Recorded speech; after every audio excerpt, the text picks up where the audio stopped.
Good evening children's. Today हम 10वीं कक्षा पे आप लोगों को स्वागत है। పదో తరగతికి అందరికీ స్వాగతం। ఈ రోజు మనం పదో తరగతి లెసన్స్ గురించి చూద్దాం। హిందీలో బరస్తే బాదల్ విషయ సూచి చూస్తున్నాం మనం। ఈ బరస్తే బాదల్ అనేటువంటిది మనకి కవితా పాఠంగా ఇవ్వడం జరిగింది। కవి సుమిత్రానందన్ పంత్। ఇందులో బరస్తే బాదల్ అంటే కురుస్తున్నటువంటి మేఘాలు, వర్షం గురించి, వర్ష ఆగమనం గురించి ఇందులో ఇవ్వడం జరిగింది। ప్రకృతి యొక్క వర్ణన ఇవ్వడం జరిగింది। సుమిత్రానందన్ పంత్ ద్వారా రచించబడింది।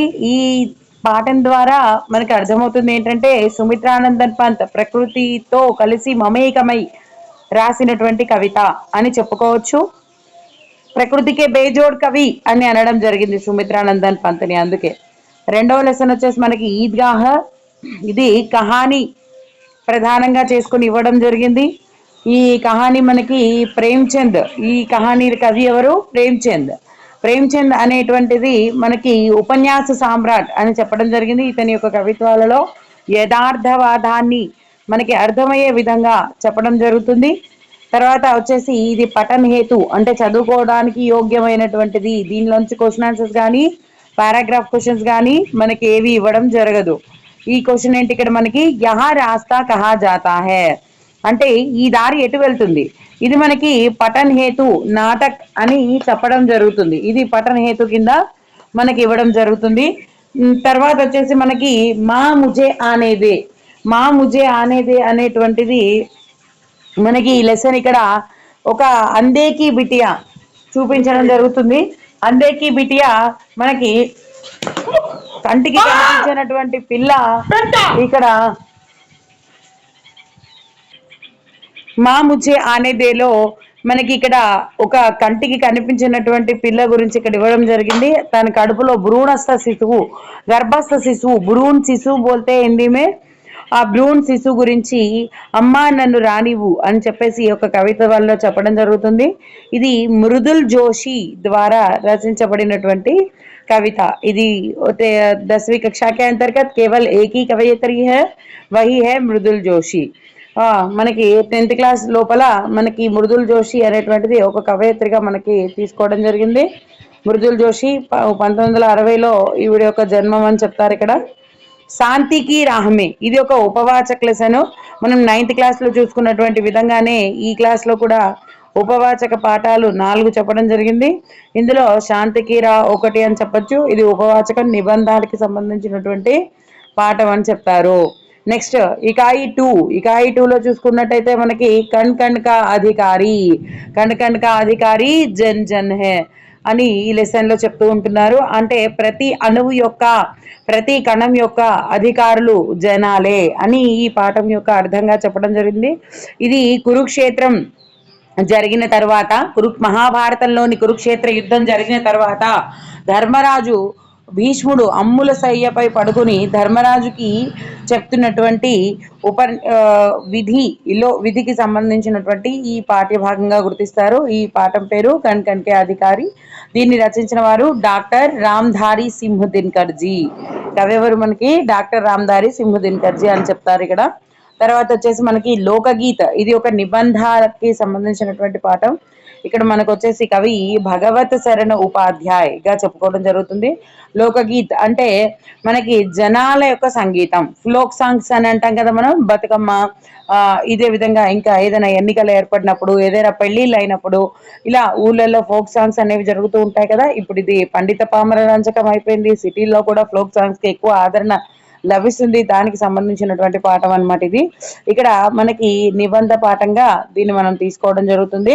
నెక్స్ట్ వచ్చేసి మనకి ఉల్ఝన్ అంటే పఠన్ హేతు, మనం ఇందాక ఇకాయి 1లో కూడా యహా రాస్తా కహా జాతా హై అనేటువంటి ఒక పఠన్ హేతుని చూసాం కదా, ఇక్కడ కూడా ఒక పఠన్ హేతు అనేది మనకు కనిపించడం జరుగుతుంది।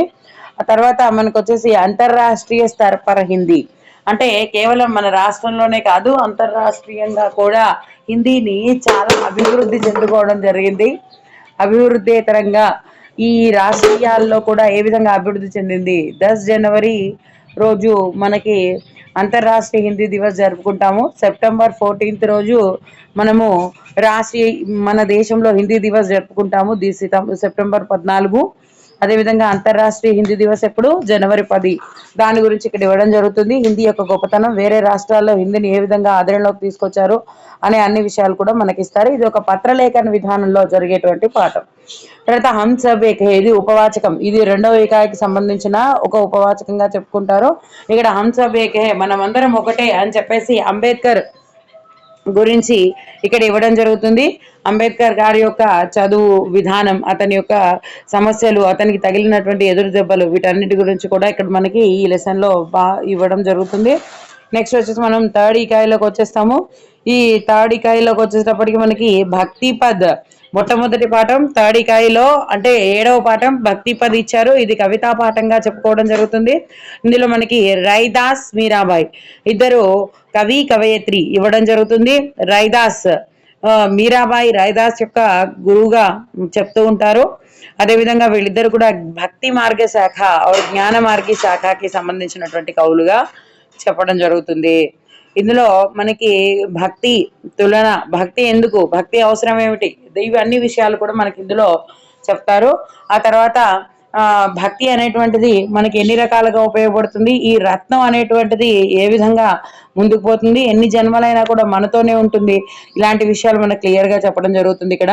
తర్వాత వచ్చేసి మనకి 8వ లెసన్ స్వరాజ్యకి నీవు, అంటే మన స్వరాజ్యం కోసం మనము పునాది రాయి వేయడం అంటే ఏంటి? ఇక్కడ పునాది రాయి వేయడం అంటే ఏంటంట, మనము ఎంత కష్టపడినా సరే విజయం ప్రాప్తించినా ప్రాప్తించకపోయినా, ఫలితం దొరికినా దొరకకపోయినా మనం ముఖ్యంగా ఫలితం కోసం పోరాడాలి. ఆ ఫలితం కోసము ఏ విధంగా మనం చేస్తే మనం సక్సెస్ అవుతాము అనేటువంటి ముందు ఒక ప్రణాళిక వేయడాన్ని మనకి ఈ పాఠంలో స్వరాజ్యకి నీవు అనే విధంగా ఈ పాఠం పేరు చెప్పడం జరిగింది. ఇందులో ఝాన్సీ లక్ష్మీబాయి, జూహి, ముందర్, రఘునాథ్ రావు, తాత్య ఇలాంటి వాళ్ళందరి గురించి చెప్పి ఇది ఒక ఏకాంకి అంటే ఒకే ఒక అంకంతో అంటే ఒకే ఒక పాత్రధారణ తో అందరి యొక్క పాత్రలు ఇక్కడ చెప్పడం జరుగుతుంది. మనకి ఎర్రని వేషధారణలో కనిపిస్తూ ఉంటారు ఇక్కడ. దీంట్లో ఇది మనకి విష్ణు ప్రభాకర్ రాశారు. అలాగే మనకి 9th క్లాస్ లో మనం మేరా జీవన్ లో చెప్పుకున్నాం కదా, ఆ యొక్క కవయత్రి మృదుల్ జోషి ఈ ఝాన్సీ లక్ష్మీబాయి గురించి ఒక వాక్యం రాసింది. హూ బ్లడీ మర్దని వాలి యహితో ఝాన్సీకి రాణి, ఆ యొక్క లైన్ ఇక్కడ హైలైట్ చేసుకుంటూ ఈ యొక్క పాఠ్యాంశం అంతా కూడా ముందుకు సాగుతూ ఉంటుంది. ఇది ఒక ఏకాంకి రూపంలో ఉంటుంది మనకి. తర్వాత వచ్చేసి మనకి 3వ ఇకాయిలో ఇచ్చినటువంటి హమ్ భారత్ వాసి, ఇది మనకి పఠన్ హేతు కింద ఇచ్చారు. దీంట్లో ఇంతకు ముందు 2012 కన్నా ముందు ఇది పఠన్ హేతు కాకుండా ఇది కూడా ఉపవాచక పాఠంగా ఉండేది. కానీ ఇప్పుడు మనకి ఇది పఠన్ హేతుగానే ఇచ్చారు. ఇందులో ఒక పోయం అది ఉంటుంది. తర్వాత వచ్చేసి మనకి 9వ లెసన్ దక్షిణ గంగా గోదావరి, అంటే గోదావరి నది యొక్క వర్ణన ఇచ్చారు ఇక్కడ. అదే విధంగా దక్షిణ గంగా, దక్షిణ భారతదేశంలో గంగ లాంటిదే ఈ యొక్క గంగా నది ఎంత గొప్పదో ఈ దక్షిణ భారతదేశంలో గంగా నది ఈ విధంగా గొప్పది అని చెప్పి ఇక్కడ ఇచ్చారు. ఇది ఒక యాత్రా వృత్తాంతానికి సంబంధించినటువంటి పాఠం. మనం అందరం కూడా విజ్ఞాన యాత్రలు, విహార యాత్రలు ఇలా చేస్తూ ఉంటాం కదా. సాధారణంగా గోదావరి పుష్కరాలకు మనం అందరం వెళ్తూ ఉంటాం కదా. వచ్చే సంవత్సరం కూడా గోదావరి పుష్కరాలు జరుగుతాయి కదా. గోదావరి పుష్కరాలకి మనం ఎందుకు వెళ్తాం? గోదావరి మాత ఎంతో మహిమాన్వితమైనటువంటిది, ధీర గంభీర మాత. ఎన్నో వందల ఎకరాలు ఆ యొక్క గోదావరి నది యొక్క నీటితో తెరవడం వల్ల మన అందరికీ కూడా అన్ని దొరుకుతున్నాయి. రైతులందరూ కూడా వాళ్ళ యొక్క పొలాలు పండించుకుంటున్నారు. సౌకడం ఎకరంకి సించాయి కర్ రహీ హై అనేటువంటిది ఈ యొక్క కాకా కాలేల్కర్ అంటే బాలకృష్ణ దత్తాత్రేయ కాలేల్కర్, ఇతని గురించి ఇతను ఈ యొక్క పాఠంలో చెప్పడం జరుగుతుంది. ఇదంతా కూడా యాత్రా వృత్తాంతం లాగా వింటుంటే ఇంకా వినాలనిపించే విధంగా, అసలు యాత్రా వృత్తాంతం ఎందుకు, అసలు యాత్రకి వెళ్ళినప్పుడు అక్కడ ఎలాంటి విషయాలు మనం అంశాలు తీసుకోవాలి, ఇవన్నీ కూడా మనకి ఈ పాఠం ద్వారా మనం తెలుసుకోవచ్చు. తర్వాత మనం 3వ ఇకాయిలో ఉన్నటువంటి ఒకే ఒక ఉపవాచక లెసన్ ఇక్కడ ఇవ్వడం జరిగింది. ఉపవాచకం ఏమిచ్చారు ఇక్కడ? అపనే స్కూల్ కో ఏక ఉపహార్. సాధారణంగా మనం ఎక్కడికైనా వెళ్ళినప్పుడు ఏదైనా ఉపహారాలు ఇస్తూ ఉంటాం, అంటే గిఫ్ట్స్ ఇస్తూ ఉంటాం. ఏదైనా బర్త్డేస్ అయినప్పుడు, అవైనప్పుడు ఇవైనప్పుడు పిల్లలకి గిఫ్ట్స్ ఇస్తూ ఉంటారు. అలాగే స్కూల్లో మనం ఏదో ఒక గిఫ్ట్ ఇస్తూ ఉంటాం. నిజంగా మన స్కూల్కి మన వాళ్ళకి గిఫ్ట్ ఇవ్వడం అంటే ఏంటి, విద్యార్థులు అయి ఉండడం వల్ల వాళ్ళు చక్కగా చదువుకోవడమే స్కూల్కి కానీ టీచర్లకి కానీ పేరెంట్స్కి కానీ ఇచ్చేటువంటి ఒక మహిమాన్వితమైనటువంటి ఉపహారం అవుతుంది.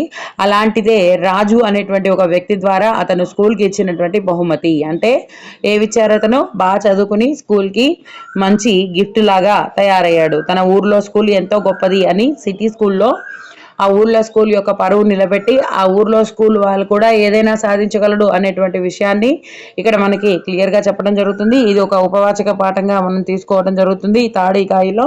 తర్వాత మనకి ఫోర్త్ ఇకాయిలో కనుక చూసుకున్నట్లయితే నీతి దోహే.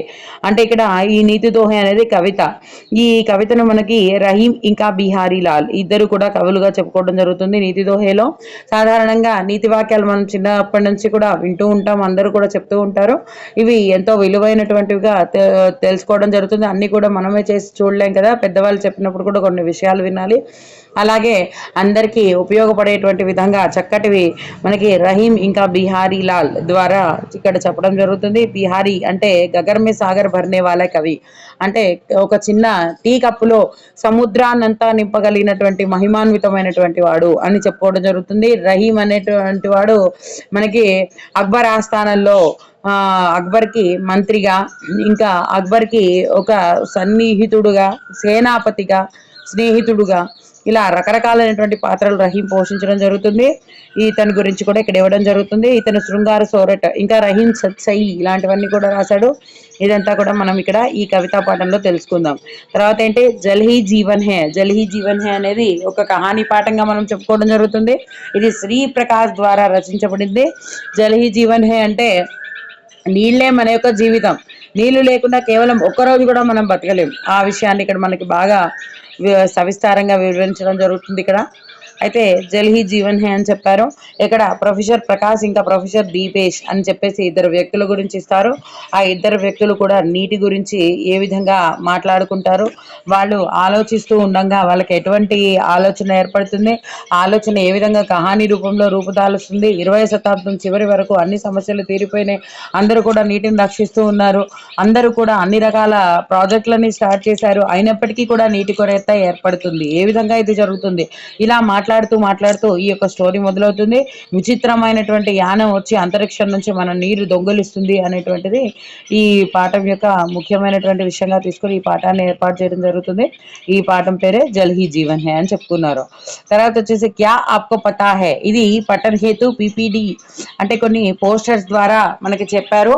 అతివృష్టి అనావృష్టి అంటే కరువు కాటకాలు వచ్చినప్పుడు ఏ విధంగా ఏర్పడుతుంది, అతివృష్టి అంటే వర్షాలు ఎక్కువ పడడం వల్ల ఏర్పడేదాన్ని అతివృష్టి అని, వర్షాలు లేకపోవడం వల్ల ఏర్పడేదాన్ని అనావృష్టి అని అంటారు. ఇప్పుడు ఏదైనా సరే మనకి ఎక్కువగా ఉంటే అది అతిగానే ఉంటుంది కదా, మనం విన్నాం కదా అతి సర్వత్ర నా వర్జయతి అని. అదేవిధంగా మనం ఎక్కువగా వానలు పడ్డప్పుడు ఏం జరుగుతుంది, ఆ పంటలన్నీ మునిగిపోతాయి, ఏ విధంగా కూడా ఉపయోగపడవు, ఆ విధంగా జరుగుతూ ఉంటుంది. అదేవిధంగా నీళ్లు లేనప్పుడు ఏమవుతుంది, అన్నీ ఎండిపోతాయి, మొక్కలు పెరిగేటువంటి అవకాశం ఉండదు, అది కూడా సమస్యాత్మకంగా ఉంటుంది. అలాంటివన్నీ కూడా మనకి ఈ బొమ్మల ద్వారా పీడిఎఫ్ రూపంలో మనకి చూపించడం జరుగుతుంది. అదే క్యా ఆప్కో పతా హై అని ఇచ్చారు. ఏదైనా కదా నీటి యొక్క ముఖ్యమైనటువంటి విలువను మనకి ఇక్కడ ఇవ్వడం జరుగుతుంది. తర్వాత అత్యంత ముఖ్యమైనటువంటి పాఠం, బాగా చదవాల్సినటువంటి పాఠం ఇక్కడ. అదేవిధంగా మనోరంజకంగా ఉండేటువంటి పాఠం అని చెప్పుకోవచ్చు ఇక్కడ. ధర్తీకే సవాల్ అంతరిక్షకే జవాబ్. ఇక్కడ మనకి భూదేవి ప్రశ్నలు అడుగుతూ ఉంది, అంతరిక్షం జవాబు చెప్తూ ఉంది. అంటే ఏంటి, భూదేవి అంటే ఇక్కడ ఎవరు, విద్యార్థులు. అంతరిక్షం అంటే ఎవరు, ఏపీజే అబ్దుల్ కలాం మన యొక్క ఉపరాష్ట్రపతిగా, మంచి లెక్చరర్గా, విద్యావేత్తగా, శాస్త్రవేత్తగా ఎన్నో రకాలైనటువంటి పాత్రలు పోషించినటువంటి మహామహిమాన్వితమైనటువంటి వ్యక్తి అని చెప్పుకోవచ్చు. మనము ఈ అబ్దుల్ కలాం అని పేరు పిలవంగానే మనం ఏం చెప్తాం, ముఖ్యంగా మిజైల్ మ్యాన్ అని చెప్తాము. అదేవిధంగా మనకి టేసీ థామస్ని ఏం చెప్తాం, మిజైల్ ఉమెన్ అని చెప్తాం. Missile man and missile women వీళ్ళ ద్వారా వీళ్ళ నోటితో ఈ జరుగుతున్నటువంటి సమస్యలు, వాళ్ళు ఇచ్చేటువంటి సొల్యూషన్స్, ఒకటి విద్యార్థులుగా మనం ఏం చేయాలి, విద్యార్థులు ఏం చేయాలి అనేటువంటి విషయాన్ని కొన్ని ప్రశ్నల రూపంలో సమాధాన రూపంలో ఇవ్వడం జరుగుతుంది. అదే మన ఈ యొక్క పాఠం అని చెప్పుకోవచ్చు. అనోఖా ఉపాయ గురించి ఇచ్చారు ఇక్కడ. అనోఖా ఉపాయ అనేది ఉపవాచక్ అనుదిత్ కహాని అని చెప్పొచ్చు. అనోఖా ఉపాయ అనేటువంటిది మనకి చివరి ఉపవాచకాల్లో 4వ ఇకాయిలోని చివరి పాఠంగా చెప్పుకోవచ్చు. ఇది అనోఖా ఉపాయ అంటే మనము ఎన్నో రకాలైనటువంటి సమస్యలు, ఎన్నో రకాలైనటువంటి సమాధానాలు ప్రతి నిత్య జీవితంలో చూస్తూ ఉంటాం.